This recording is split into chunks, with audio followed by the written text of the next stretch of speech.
ये समझने की कोशिश करेंगे कि क्या टाटा सियारा वाकई में सिर्फ एक और एसयूवी है या फिर मतलब ये कुछ नया करने की कोशिश कर रही है। चलिए देखते हैं कि इसके अंदर क्या छिपा है। तो सबसे पहली बात जो कोई भी नोटिस करता है, बिल्कुल, कि गाड़ी दिखती कैसी है। हाँ, दिखती कैसी है। आर्टिकल की पहली ही लाइन है कि ये एक हेड टर्नर है, मतलब लोग मुड़ मुड़ कर देखते हैं। इसमें futuristic design, sleek LED DRLs और मस्कुलर बॉनेट जैसे शब्दों का इस्तेमाल किया गया है। ये सुनने में तो भारी लगते हैं, पर इसका असल में क्या मतलब है? क्या ये सिर्फ मार्केटिंग के शब्द है? नहीं, मुझे नहीं लगता ये सिर्फ शब्द है। सोच कर देखिए, जब आप सड़क पर एक गाड़ी देखती हैं तो आप उसे जज कैसे करती हैं? उसकी डिज़ाइन से, है ना। मस्कुलर बॉनेट का मतलब है कि गाड़ी सामने से देखने में ताकतवर लगती है, एक पावर का एहसास देती है। और स्लीक डीआरएल्स उसे एक मॉडर्न और टेक्नोलॉजी वाला लुक देते हैं। ये एक तरह से गाड़ी की पर्सनालिटी बताते हैं बिना एक शब्द कहे। अच्छा, मतलब ये एक विजुअल लैंग्वेज है। और इसी भाषा में एक और शब्द है जिस पर आर्टिकल ने जोर दिया है, बड़े डायमंड कट अलॉय व्हील्स। मुझे हमेशा लगता था कि व्हील्स तो बस व्हील्स होते हैं। नहीं, बिल्कुल नहीं।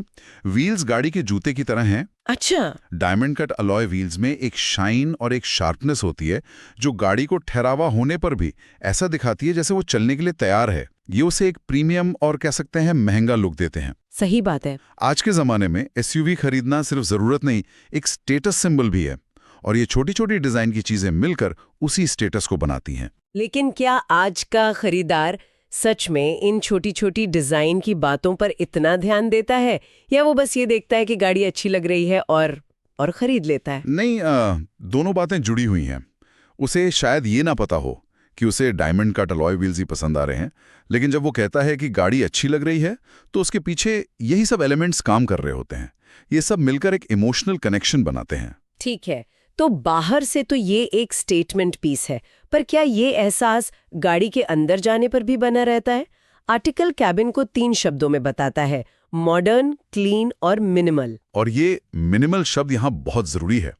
आज की लग्जरी का मतलब बटनों से भरा हुआ डैशबोर्ड नहीं है। लग्जरी का मतलब है शांति। जब आप गाड़ी में बैठते हैं और आपके सामने एक साफ सुथरा, बिना किसी झंझट वाला डैशबोर्ड होता है जिस पर एक बड़ी सी स्क्रीन है, तो ये आपके दिमाग को शांत रखता है। टेक्नोलॉजी है, पर वो आपके ऊपर हावी नहीं हो रही। तो आप कह रहे हैं कि असली लग्जरी ज्यादा बटन होना नहीं, बल्कि कम से कम बटन होना है। ये तो सुनने में थोड़ा उल्टा लगता है। बिल्कुल, यही नया ट्रेंड है। इसे टेक मिनिमलिज्म कहते हैं। सोचिए, आपके फोन में कितने बटन हैं?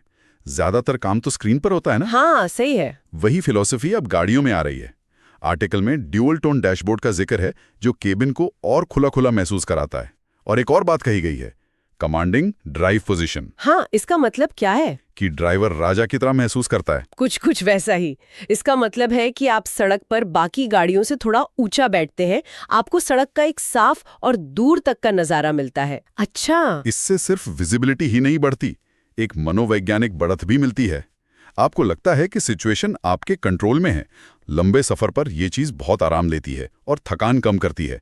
इसीलिए आर्टिकल में लिखा है, लॉन्ग ड्राइव, कोई टेंशन नहीं। सही बात है। और ऑफ कंट्रोल और आराम के बीच आर्टिकल कहता है टेक्नोलॉजी का पूरा तड़का है। यहाँ पर उन्होंने एक बहुत मजेदार तुलना की है आयरन मैन के जार्विस से। कहते हैं पूरी एसयूवी एक स्मार्ट जार्विस की तरह काम करती है। जार्विस कहना शायद थोड़ी ज्यादती है, लेकिन इसके पीछे की भावना बिल्कुल सही है। और ये कहना चाह रहे हैं कि गाड़ी सिर्फ आपके कमांड का इंतजार नहीं करती, वो स्मार्ट है, वो आपकी जरूरतें समझने की कोशिश करती है। पर इसका आम आदमी की ड्राइविंग में क्या मतलब है? ये एआई आधारित ड्राइव असिस्ट फीचर्स क्या चीज है? आर्टिकल में कोई ऐसा उदाहरण है कि ये असल में काम कैसे करता है? बिल्कुल, एआई का मतलब है कि गाड़ी पैटर्न सीखती है। उदाहरण के लिए, मान लीजिए आप रोज सुबह 9 बजे ऑफिस के लिए निकलती हैं और मैप्स पर एक ही लोकेशन डालती हैं।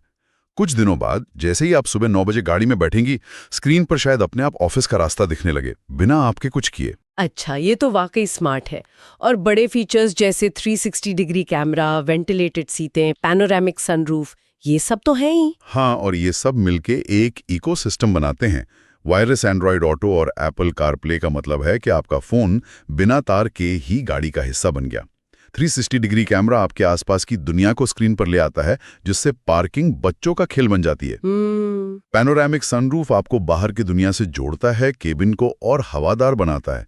ये सब अलग अलग फीचर नहीं है, ये एक कनेक्टेड एक्सपीरियंस बनाने की कोशिश है। लेकिन एक सवाल मेरे मन में आ रहा है, ये सब टेक्नोलॉजी बहुत आरामदायक है, पर क्या इससे ड्राइवर थोड़ा आलसी या लापरवाह नहीं हो जाता? ड्राइविंग का जो कंट्रोल वाला मजा है वो कहीं कम तो नहीं हो जाता? हाँ, ये आज की ऑटोमोबाइल इंडस्ट्री का सबसे बड़ा सवाल है और इसका जवाब हाँ और नहीं दोनों है। एक तरफ ये फीचर्स सेफ्टी बढ़ाते हैं, जैसे एडास में ऑटोमेटिक इमरजेंसी ब्रेकिंग होती है, जो अगर आपके सामने अचानक कोई आ जाए तो खुद ब्रेक लगा सकती है।